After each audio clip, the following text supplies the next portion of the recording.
Hello, welcome to video number 10. I'm sharing my cancer journey with those that are interested. And again, I have nasopharyngeal cancer, which is metastasized to the lymph nodes and then widespread to the bone, stage 4, not curable. And I'm trying to teach people about this journey. And today we're going to talk about decisions. There are so many to make, and it's worth sharing. At every point along this journey, you'll be making them, and each one will have its pros and its cons about what to do. And your own values and lifestyles will depend on what choices you make. I want to talk about medical choices and planning decisions. The medical decisions are really important. Just your choice of doctor, you've got to be comfortable with your physician and who they are, your oncologist, radiologist, your primary care doc.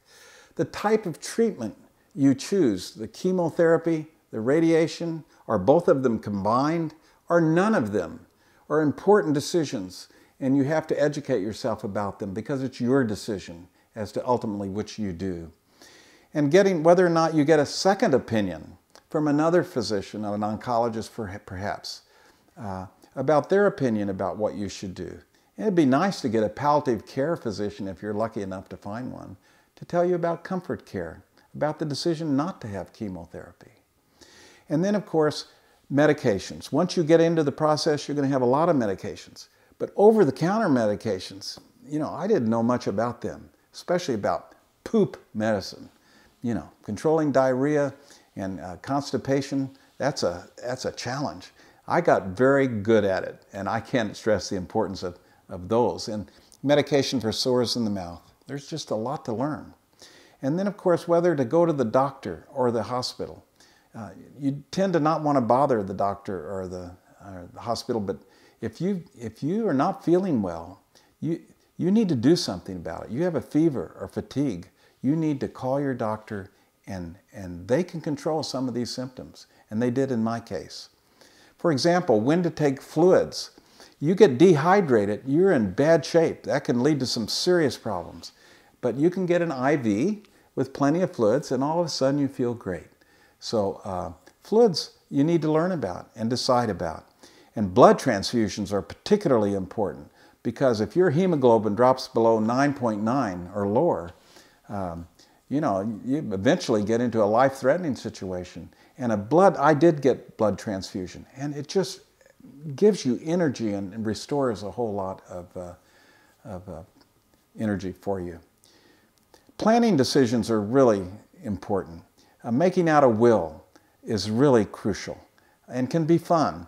And also powers of attorney and powers of healthcare decisions, that'll bring you a lot of comfort to decide who should have those powers. And then work. Oh, work. There's so many decisions around work. Whether to stay at work, leave of absence, retire, or can you afford to do any of that? It's a whole arena of decisions.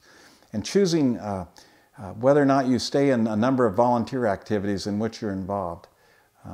I had to get out of nearly all of my activities because doctors took over all my schedule and chemotherapy treatments and PET scans, and I didn't have time for them. And it was smart to withdraw from them.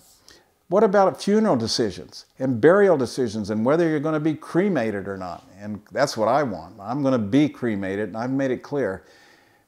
I've even asked my children and my wife to take my ashes 2.5 miles up a mountain and spread me out across my favorite lake.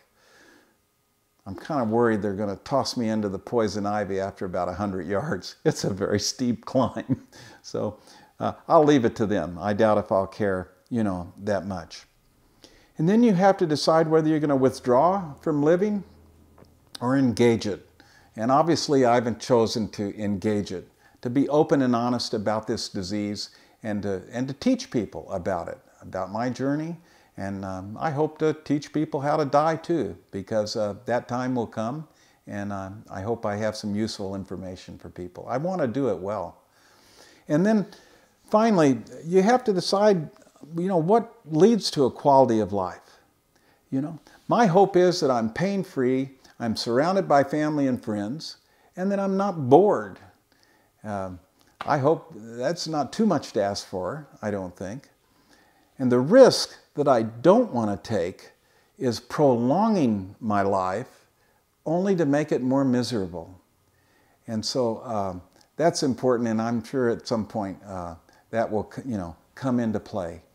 And finally, keep your caregiver involved in these decisions, especially your number one caregiver. They love you in spite of yourself, and they can make a huge difference.